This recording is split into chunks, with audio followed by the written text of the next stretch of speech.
In today's video, I'm shining a pair of brown Tom Ford wingtips. I'm Kirby Allison, and I love helping the well-dressed acquire and care for their wardrobes. Join me as we explore the world of quality, craftsmanship, and tradition. Today on Kirby Allison, we have an absolutely beautiful pair of Tom Ford wingtips. This is the first pair of Tom Fords that I've had the privilege of shining, and these came through on our Kirby Allison Shoe Shine program, so these will actually go back out to the customer that sent them to us. This shoe has a very conservative yet slightly fashion-forward aesthetic. What I like about it is it still has a nice soft round toe that would be very conservative and appropriate in a boardroom, but you can see that the last has been slightly elongated to give it a nice narrow, slightly longer look that gives a hint to the fashion-forward nature of what you would expect from Tom Ford. It has nice large punching along the broguing here of the wing and then also on the medallion, which gives this shoe almost an analog look. It's not the small kind of high resolution punching that you see on some shoes. It really has a slightly lower resolution, if you will, that really matches the conservative look that you would expect from a wingtip. This and the brown with the darker toe and real quarters is absolutely beautiful, and I look forward to polishing these shoes.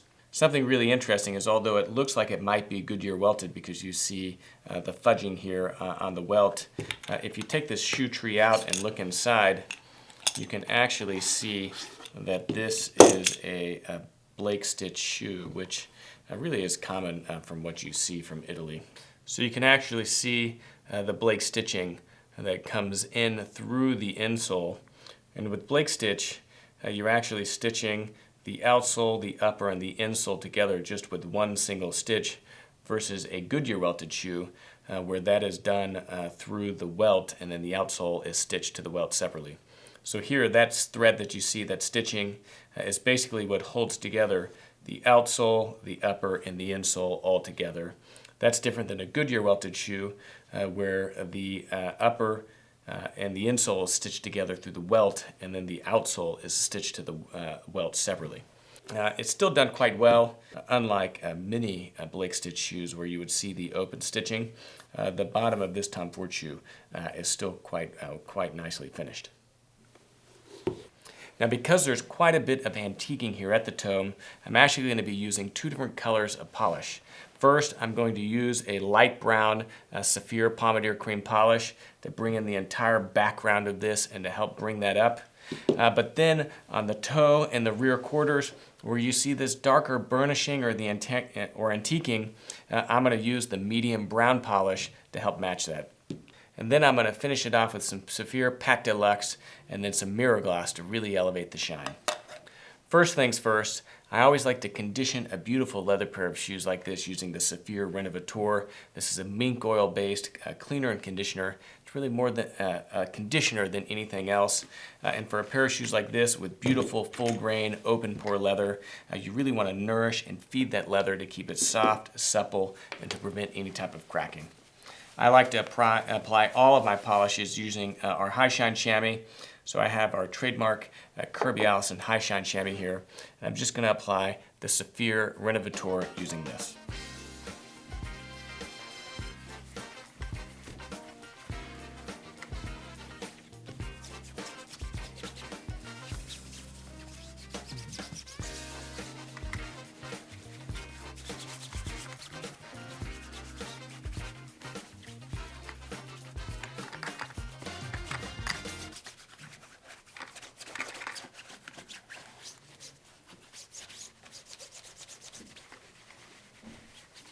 I like to work the polish in using really medium to firm pressure. You want to push the nutrients into the leather, and that's done with strong, medium to firm pressure.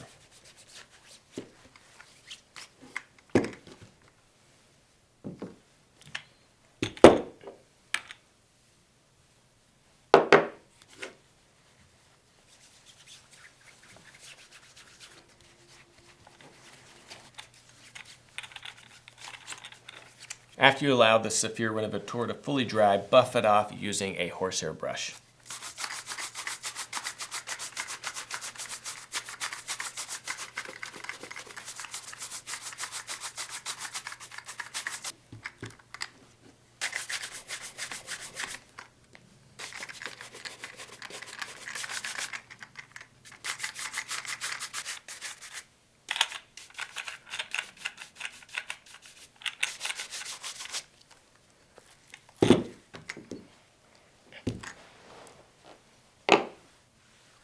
You really see that leather is really drinking in that Saphir Renovateur, really being conditioned with that renovating conditioner.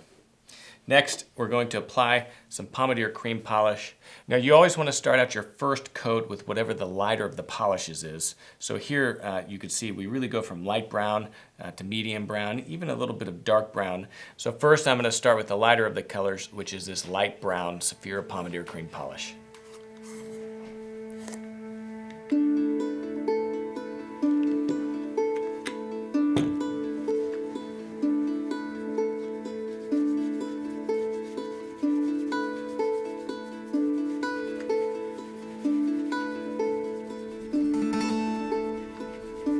Now with any type of shoe with broguing, it's impossible to avoid getting the polish into the broguing or the small holes that form the pattern, but this we can brush out whenever we buff the shoe.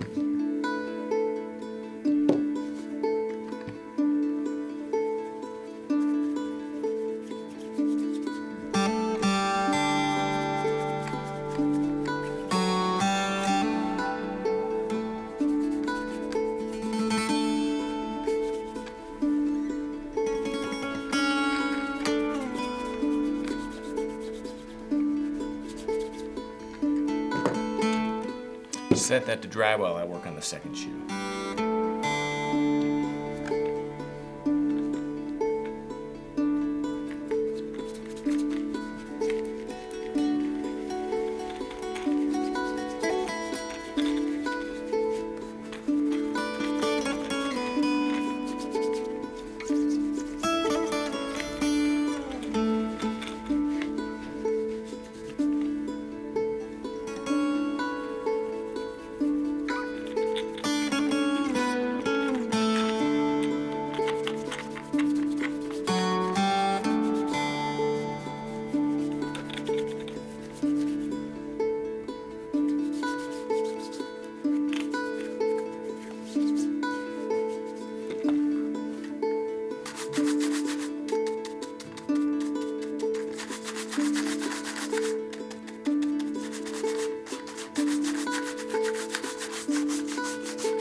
Now if you have any type of polish in the broguing, it just helps to kind of tap the brush over the broguing. You can see that the bristles get in there and take most of that polish out.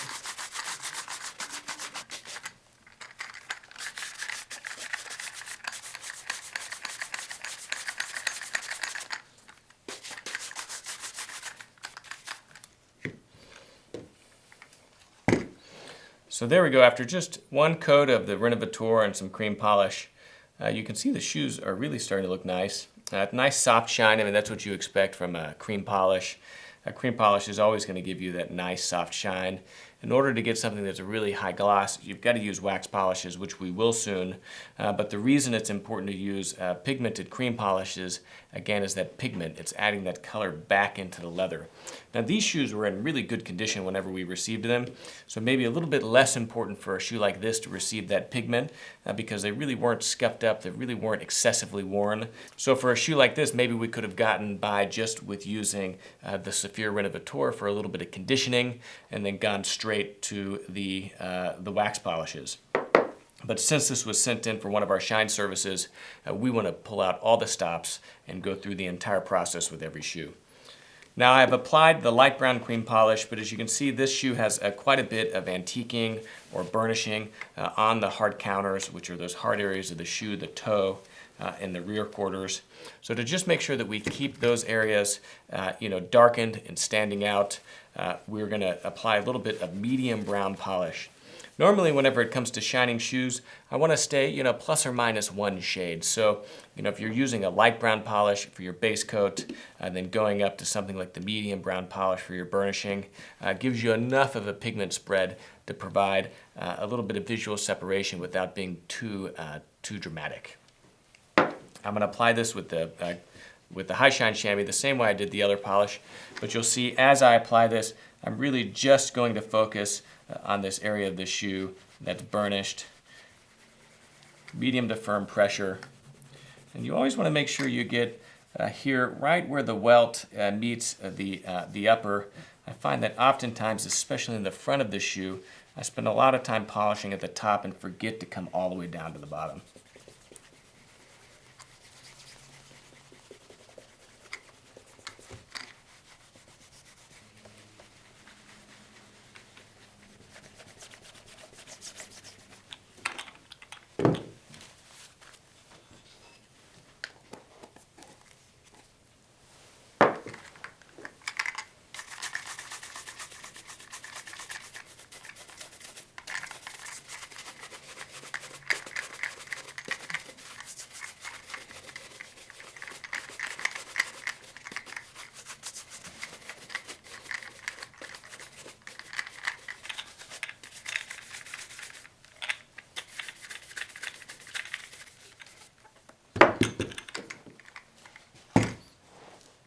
Okay, so we burnished a little bit or antiqued it using that medium brown polish.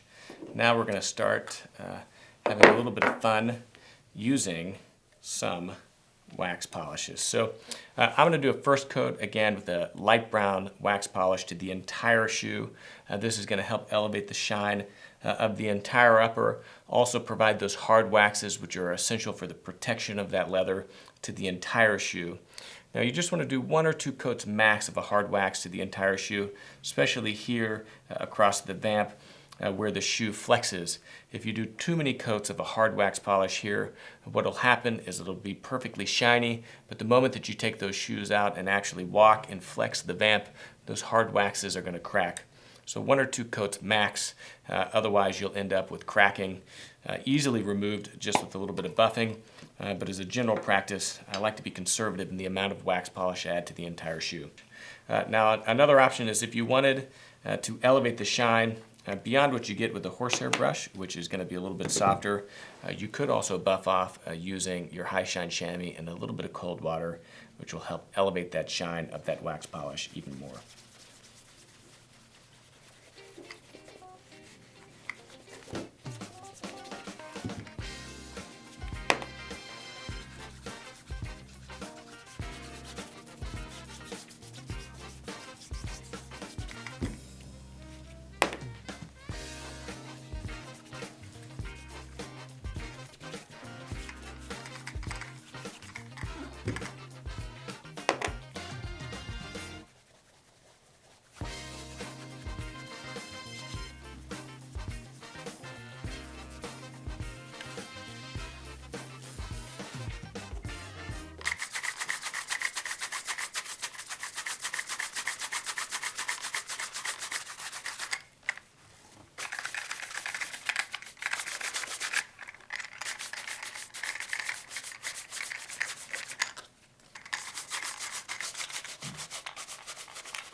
You can really see with that Pate Luxe the shine beginning to elevate beyond what you're able to achieve just with the cream polish.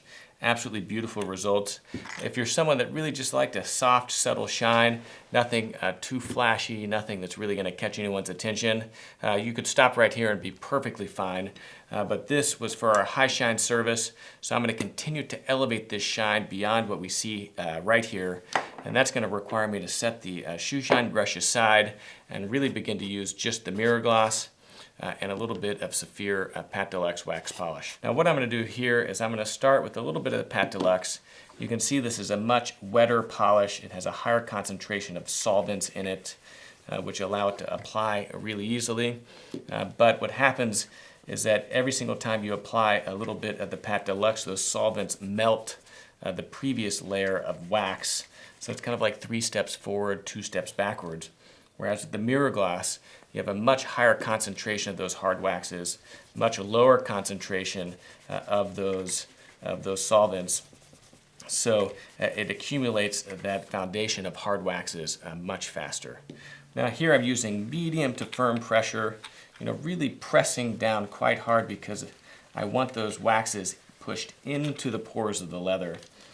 You're not using a light touch here, you're really pushing quite hard.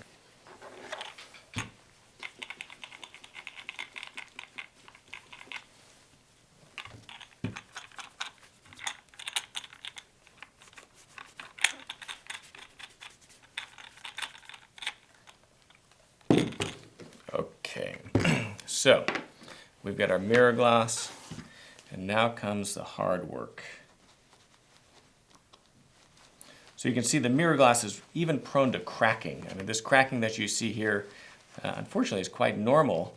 It's just a function, or really a characteristic of the fact that it's such a dry polish.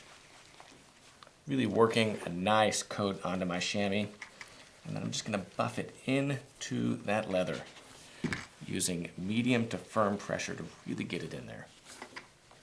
I'm going to let it dry, and then I'm going to do it again.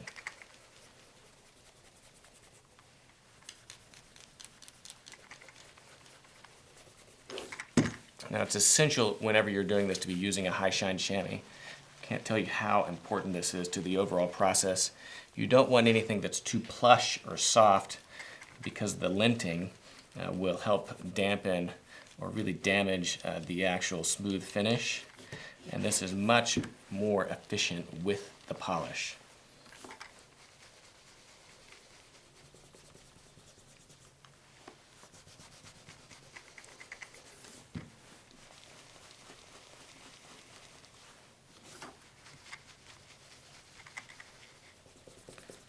Pushing it in, and then again you have to let that dry. You need those solvents to evaporate, those hard waxes to really begin to set. So while that's working, I'm going to go to the back of the shoe.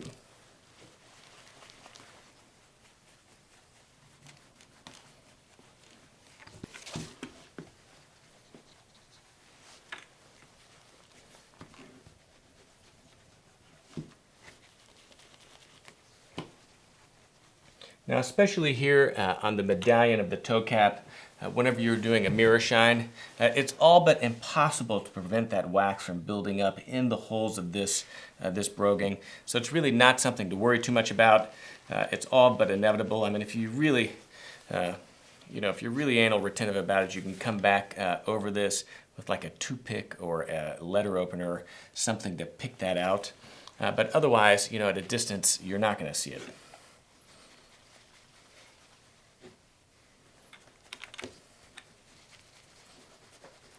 Okay. At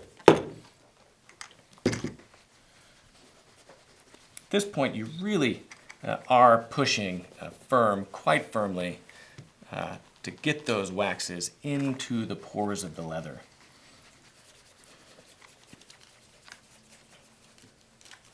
Now, I liken this stage to kind of like a wet sand.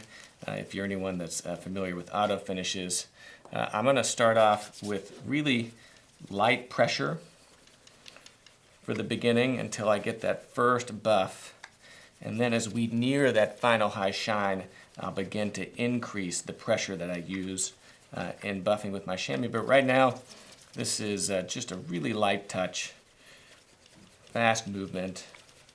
Again, what you want to do is add some heat, some friction, and begin to work those waxes to a nice shine.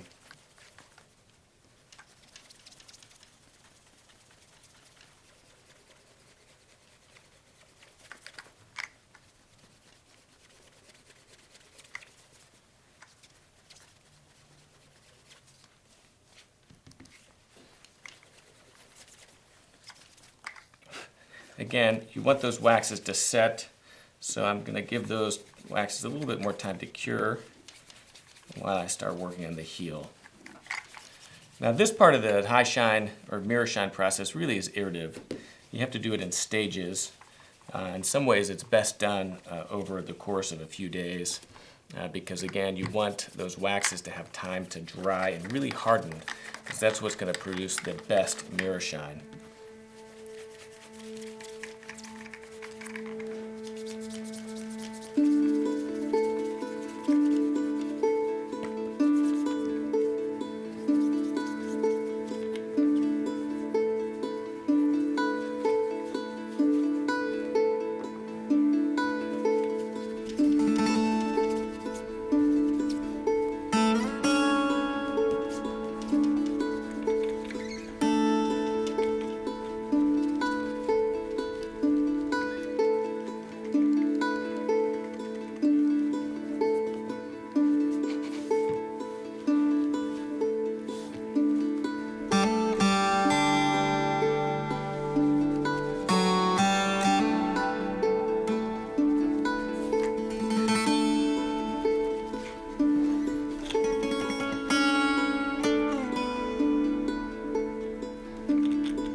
So I've got really almost a completely clean chamois, a little bit of water, not much, a tap of the Pate Luxe wax polish, and again, you want just enough to really kind of to just buff this polish. I mean, at this point, we're not really adding, we're buffing.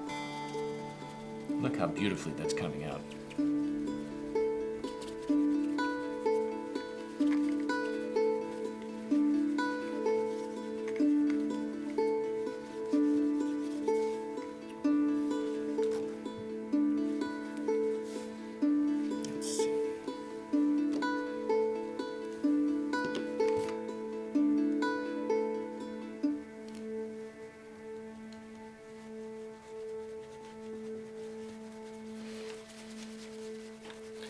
So these are really coming together nicely.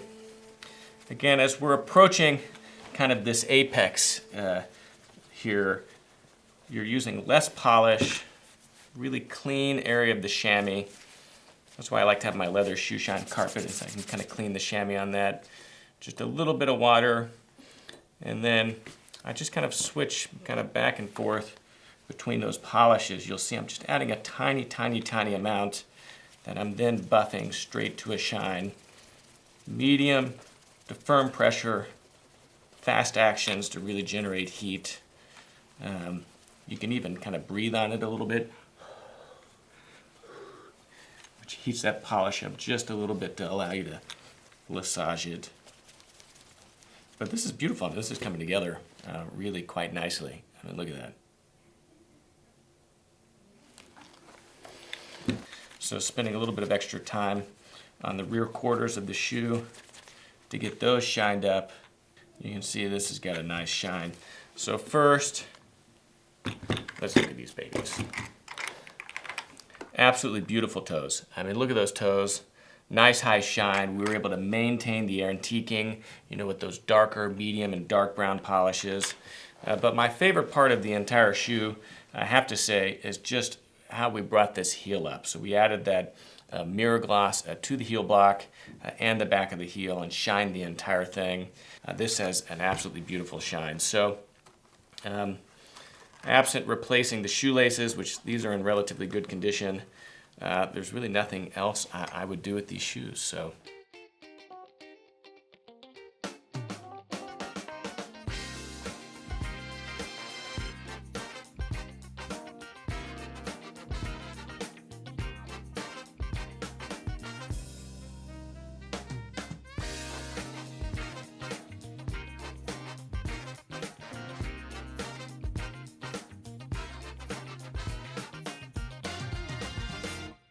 I'm Kirby Allison, and I love to help the well-dressed acquire and care for their wardrobes while discovering the world of quality, craftsmanship, and tradition.